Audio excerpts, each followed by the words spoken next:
మనిషి జనన మరణాల మధ్యలో ఓ చిన్న గీత ఉంటుంది. అది దాటే క్రమంలో ప్రేమానురాగాలతో, బంధాలతో, అనుబంధాలతో, ఈర్ష్య, స్వార్థం, అహంకారం, మంచి, చెడు ఇంకా చెప్పుకుంటూ పోతే చాలా ఉంటాయి. వీటన్నింటితో ముడిపడిన మనిషి వాటిని దాటేస్తున్న సమయంలో తప్పకుండా తెలుసుకోవాలి లేదా తెలుసుకుంటాడు. తనకున్న బాధ్యతలే తన జీవిత గమ్యమని, చివరికి మిగిలేది ఏం లేదు అని. వీటన్నింటినీ జయిస్తూ దాటుకుంటూ మనిషి స్వేచ్ఛగా మరణమనే క్షేత్రంలో తప్పకుండా గెలుస్తాడు. ఆ తర్వాత వారు చేసిన పనుల ఆధారంగా అందరి హృదయాల్లో వారి వారి స్థానం, వారికి ఉన్న విలువ నిలుస్తుంది. అది మంచైనా చెడైనా. చాలామంది చిన్న చిన్న విషయాలకే బాధపడుతుంటారు. కొందరైతే ఎంత పెద్ద సమస్య వచ్చినా తొణకరు, వెనకరు. అడ్డంకులొస్తే అధిగమిస్తారు, సమస్యలొస్తే పరిష్కరిస్తారు. అంతేగాని వీరి వల్లే పారిపోరు. మానసిక దౌర్బల్యాన్ని వదిలించుకొని జీవితాన్ని గెలవాలంటే మెంటల్లీ స్ట్రాంగ్గా ఉండాలి. మెంటల్గా స్ట్రాంగ్గా ఉండాలంటే మన గెలుపు ఓటముల వల్లనే సాధ్యమవుతుంది. మనం ఏదైనా ఒక పనిని ప్రయత్నించి చూసినప్పుడే దాని విలువ, బాధ్యత, గమ్యం, ఆశయం అన్నీ తెలుస్తాయి. సో మీకోసం నేను ఈ చిన్న కథల ద్వారా మీ లైఫ్లో మీ విజయాన్ని గెలవటానికి కొన్ని కథల్ని చెప్పబోతున్నాను. అందులో మొదటి కథ మీకోసం. వారణాసిలో ఉంటున్న కృష్ణమోహన్కు పురాతన కాలం నాటి పుస్తకం ఒకటి దొరికింది. అతడు ఆ పుస్తకాన్ని అటూ ఇటూ తిరిగేసి ఒక పేజీ దగ్గర ఆగి చదివాడు. గంగానది ఒడ్డున ఓ ప్రాంతంలో మహిమలున్న రాళ్ళు ఉంటాయని, స్పర్శకు వెచ్చగా ఉండే ఆ రాళ్లతో ఏ వస్తువుని తాకినా అది బంగారంగా మారిపోతుందని అక్కడ రాసుంది. వెంటనే పుస్తకంలో రాసున్న ప్రదేశానికి వెళ్ళి రాళ్ల కోసం వెతకడం ప్రారంభించాడు కృష్ణమోహన్. ఒక్క రాయి దొరికినా తన జీవితం మారిపోతుందనే ఆశ అతడిది. నది ఒడ్డున వారం రోజులు వెతికినా విలువైన రాయిని గుర్తించలేకపోయాడు కృష్ణమోహన్. అయినా అతడు వెతుకుతూనే ఉన్నాడు. 2 వారాలు గడిచాయి. రాయి జాడ కనిపెట్టలేకపోయాడు. తన బతుకును మార్చేస్తుందనుకున్న రాయి దొరక్కపోవడంతో కృష్ణమోహన్ ఎంతో నిరాశ చెందాడు.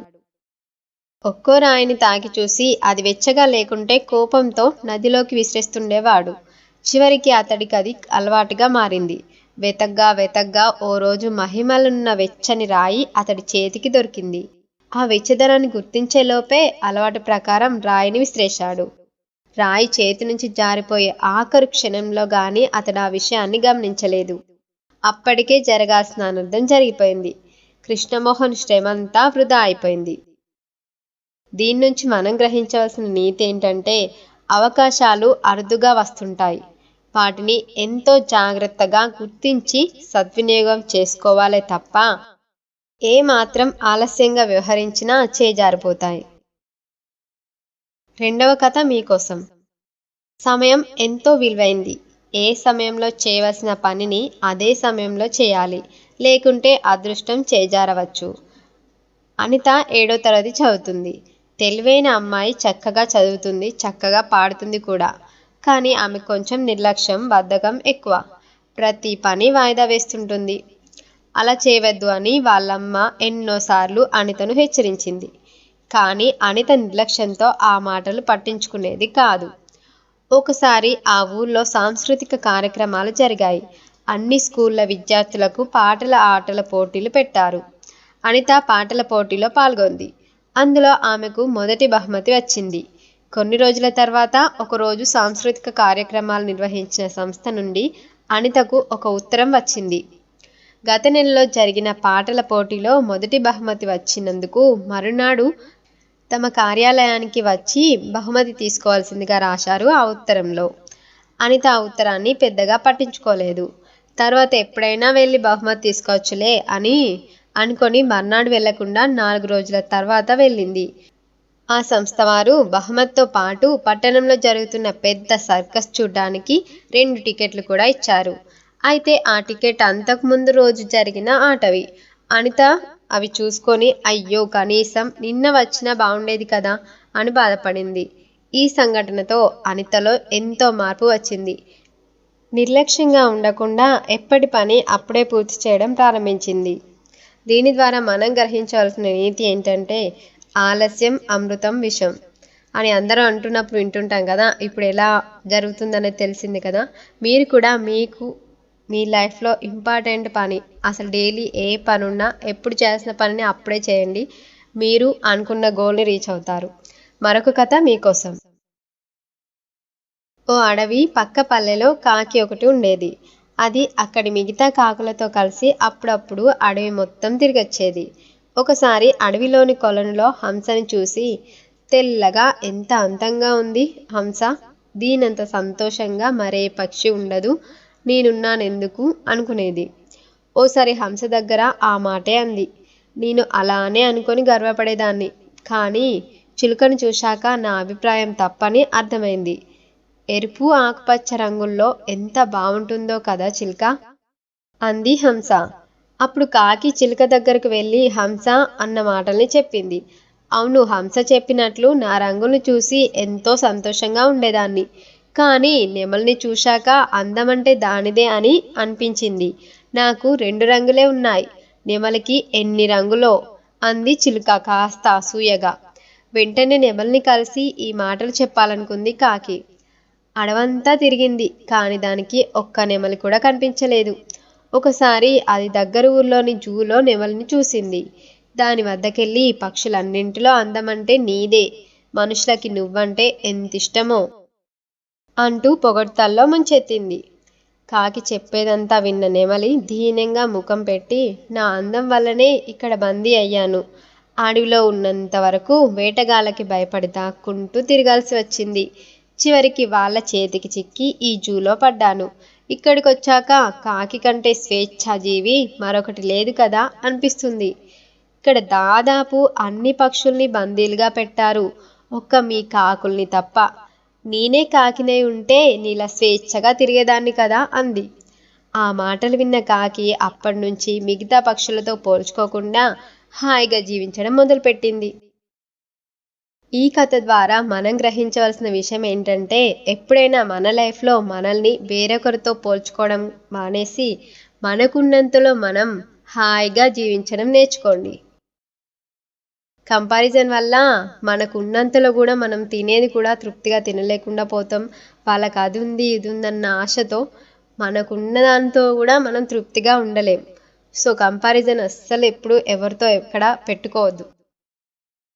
మరొక చిన్న కథ మీకోసం. అనగనగా ఒక ఊరిలో ఒక నక్క రోజు కోళ్లను కోడిపిల్లలను తినేసేది. రోజు ఆ నక్క చేసే పనికి ఊళ్ళో జనమంతా వంచబడ్డారు. ఒకరోజు ఆ నక్క ఒక పొలంలో పడిపోయినట్టు కనిపించింది. ఊళ్ళో వాళ్ళంతా మొత్తానికి ఆ నక్కను ఎవరో చంపేశారని హర్షించారు. జనమంతా ఆ నక్కను చూడ్డానికి పొలానికి చేరుకున్నారు. ఒక కోడి పుంజు కూడా తన పిల్లలతో చూడ్డానికి వెళ్ళింది. ఇంతలో ఆ నక్క లేచి పెద్దగా ఆవలించింది. హరే, నువ్వు చచ్చిపోయానుకున్నామే, అంది కోడిపుంజు. లేదు, అదేమీ కాదు, నిన్న రాత్రి బాగా తిన్నాను, అందుకే నిద్ర పట్టేసింది అని జవాబు చెప్పింది ఆ నక్క. పుంజు వెంటనే తన పిల్లలను లెక్క పెట్టుకుంది. ఒక కోడి పిల్ల తక్కువ ఉంది, ఇదేమిటి, ఒక పిల్ల తక్కువ ఉన్నా నాకు తెలియలేదే అంది. ఏమిటయ్యా, నిన్న రాత్రి నీ పిల్లను తింటే నీకు తెలియలేదు, కానీ ఒక క్షణం క్రితం నేను చచ్చానని తెలిస్తే వెంటనే వచ్చావు, అంది నక్క వ్యంగ్యంగా. దీంట్లో మనం గ్రహించాల్సిన విషయం ఏంటంటే, ముందు మన ఇల్లు చక్కబెట్టుకొని తర్వాత ఇతరుల విషయాలు పట్టించుకోవాలి. మరో కథ మీకోసం. అనగనగా ఒక ఊళ్ళో ఒక కుక్క తన 6 బుజ్జి కుక్క పిల్లలతో వాటికి మంచి బుద్ధులు నేర్పిస్తూ హాయిగా కాలక్షేపం చేస్తూ ఉండేది. ఒకరోజు తన పిల్లలతో ఊళ్ళో తిరుగుతుండగా ఒక బావి కనిపించింది. ఆ బావిని చూపించి, మీరెవ్వరూ ఈ బావి దగ్గరికి వెళ్ళకండి, చాలా ప్రమాదం అని చెప్పింది. కుక్క పిల్లలు ఒకరోజు ఆడుతూ పాడుతూ ఆ బావి దగ్గరికే వచ్చాయి. వాటిలో ఒక బుజ్జి కుక్క, అమ్మ ఎందుకలా చెప్పింది, ఇదేమిటో చూడాలి అనుకుంటూ ఆ బావిలోకి తొంగి చూసింది. బావిలో తన నీడను చూసి లోపల నిజంగా ఇంకొక కుక్క పిల్ల ఉందని దాని మీద అరవటం మొదలుపెట్టింది.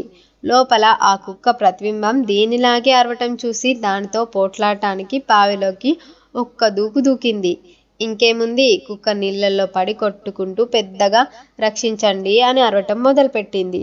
ఆ దారిని వెడుతున్న ఒక రైతు, అయ్యో, కుక్క నీళ్ళల్లో పడిపోయిందే పాపం అని దాన్ని బయటకు తీసి రక్షించాడు. దీనివల్ల మనం గ్రహించాల్సిన విషయం ఏంటంటే పెద్దలు చెప్పిన మాటలు వినాలి, కావాలంటే ప్రశ్నించవచ్చు, కానీ ఎప్పుడూ ధిక్కరించకూడదు. ధిక్కరిస్తే ఇలాంటి సిచ్యువేషన్స్ మనం ఫేస్ చేయాల్సి వస్తుంది. సో రిస్క్ ఏంటి, అసలు అందులో ఏముందని తెలుసుకోవాల్సిన ఆతురత అందులో ఉంటుంది. కానీ ఆచితూచి అడుగులు వేయడమే మన పని. ఇంకో చిన్ని కథ, లాస్ట్ కథ మీకోసం. ఒకసారి ఒక పిల్లి చెట్టు పొదలో చిక్కుకొని బయటికి రాలేక అరుస్తుంది. మ్యావ్ మ్యావ్ అన్న అరుపు విని ఒకతను దాన్ని చిక్కుల్లోంచి బయటకు తీసుకురావాలని ప్రయత్నించాడు. కానీ పిల్లికి అది అర్థం కాక మనిషి దగ్గరికి రాగానే చేతి మీద బరికింది భయపడుతూ. ఇంకొక అతను అది చూసి పోనీలే అలాగే వదిలే, అది జంతువు, దానికే ఎలా బయటపడాలో తెలిసిపోతుంది అన్నాడు. కానీ మొదటి అతను వదిలివేయలేదు. మళ్ళీ మళ్ళీ ప్రయత్నించి పిల్లిని ఆ చిక్కుల్లోంచి రక్షించాడు. అవును, పిల్లి జంతువే, దాని నైజం దాని జోలికి వచ్చిన వాళ్ళని గీరటం, గాయం చేయటం. కానీ నేను మనిషిని, నా నైజం జాలి, దయ, కరుణ అన్నాడు.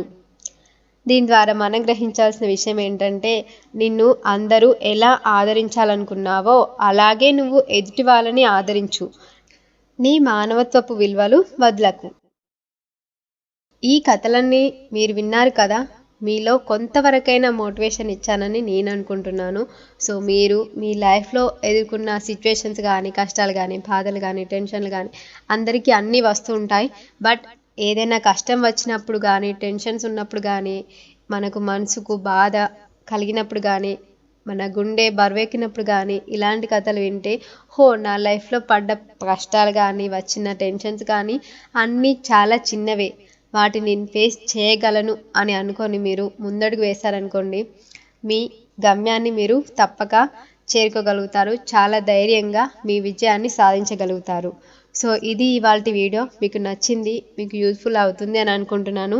నచ్చితే తప్పకుండా వీడియోని లైక్ చేసి, షేర్ చేసి, కామెంట్ చేయండి. Thank you so much for watching. మళ్ళీ మంచి వీడియోతో కలుద్దాం. Thank you.